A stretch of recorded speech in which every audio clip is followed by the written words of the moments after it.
안녕하세요. 머니스테이지입니다. 여러분, 만약 제가 1,000만 원짜리 차를 공짜로 타면서 16년 뒤에 그 1,000만 원을 고스란히 돌려받는 방법이 있다고 하면 믿으시겠습니까? 오늘 제가 앞으로 실천할 계획인 제 개인적인 차량 구매 전략을 공개해 드리도록 하겠습니다. 그럼 영상 시작하겠습니다.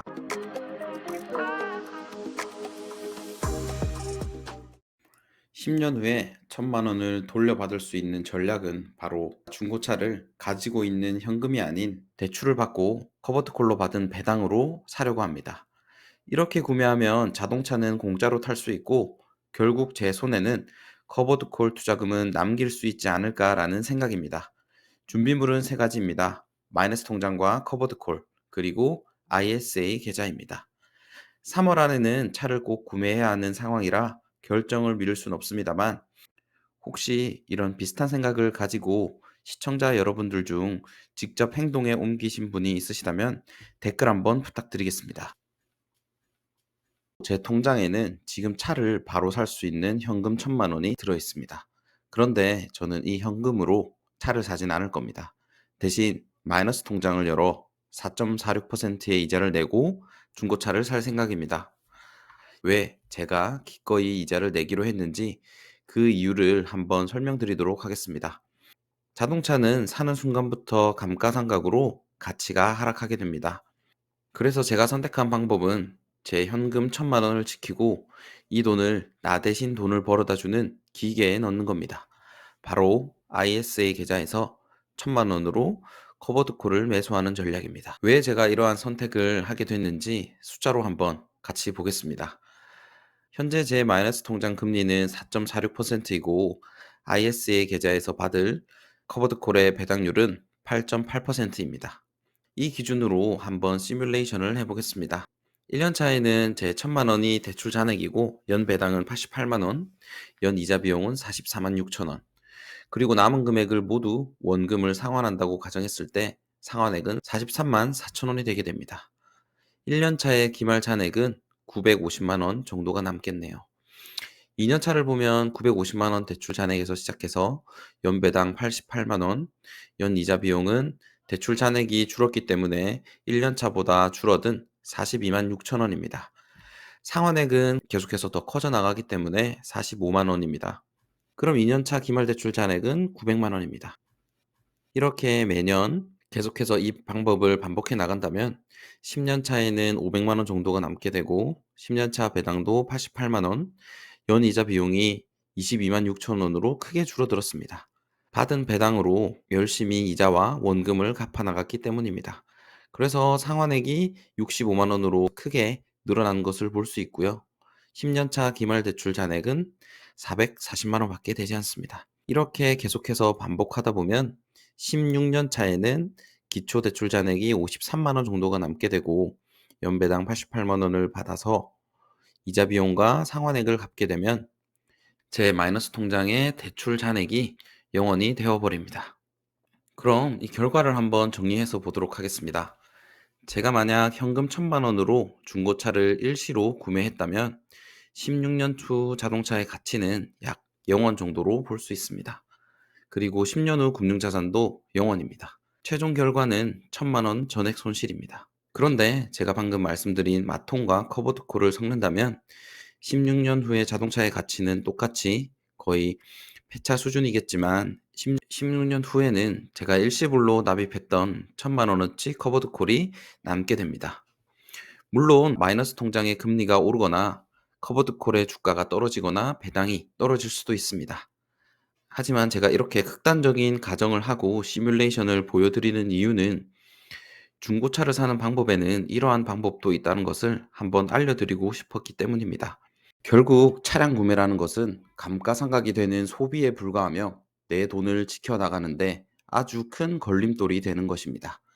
저도 수익 나고 있는 주식을 매도하여 충분히 차를 살 수 있는 상황입니다만 저 대신 일하고 있는 자산들을 팔기가 너무 싫었기 때문입니다.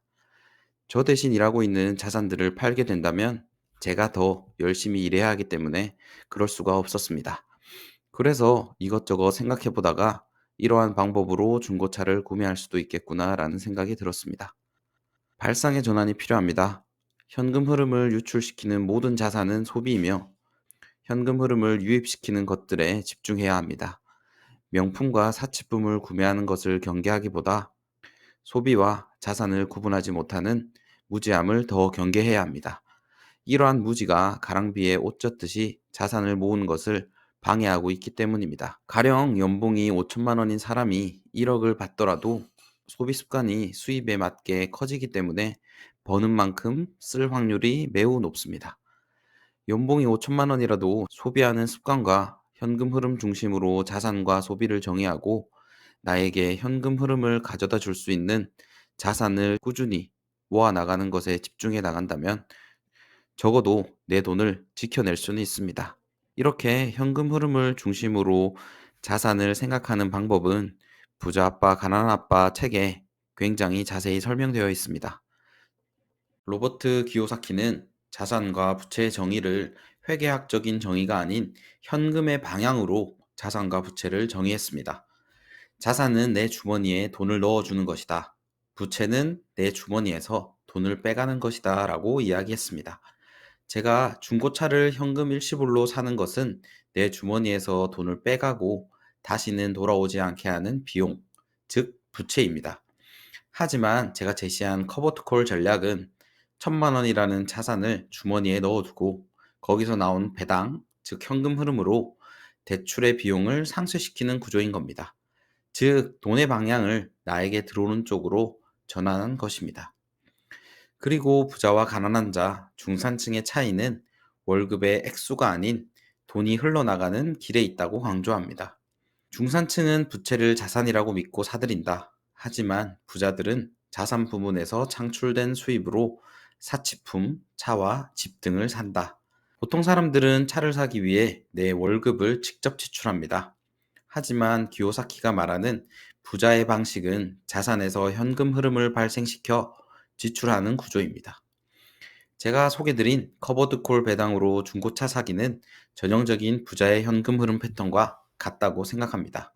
이렇게 진짜 자산은 내 주머니에 돈을 넣어다 주는 것입니다. 여러분들도 평소에 자산과 부채에 대해 가지고 있던 생각을 조금은 비틀어서 생각해 보시고 내가 가지고 있던 자산과 부채에 대해 한 번 더 점검해 보시길 바라겠습니다. 마지막으로 제가 앞에서 설명드린 커버드 콜로 중고차 사기는 사회 초년생이나 자산을 모으고 있는 단계에는 적절하진 않다고 생각합니다. 그러니 무작정 이런 생각을 따라하진 마시고 항상 열린 생각을 가지시길 바라는 마음으로 영상을 만들게 됐습니다.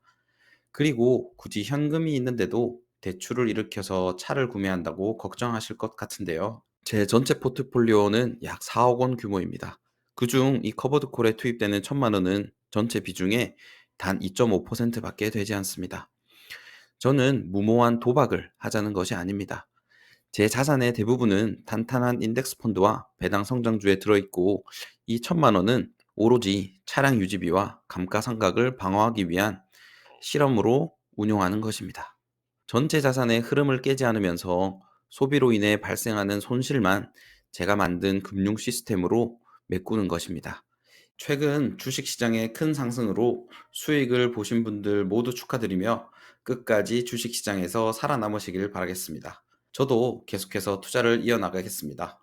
실제로 커버드콜 배당으로 중고차를 매수하게 된다면 그 과정들을 유튜브를 통해 공개해 드리도록 하겠습니다. 이상 머니스테이지였습니다. 감사합니다.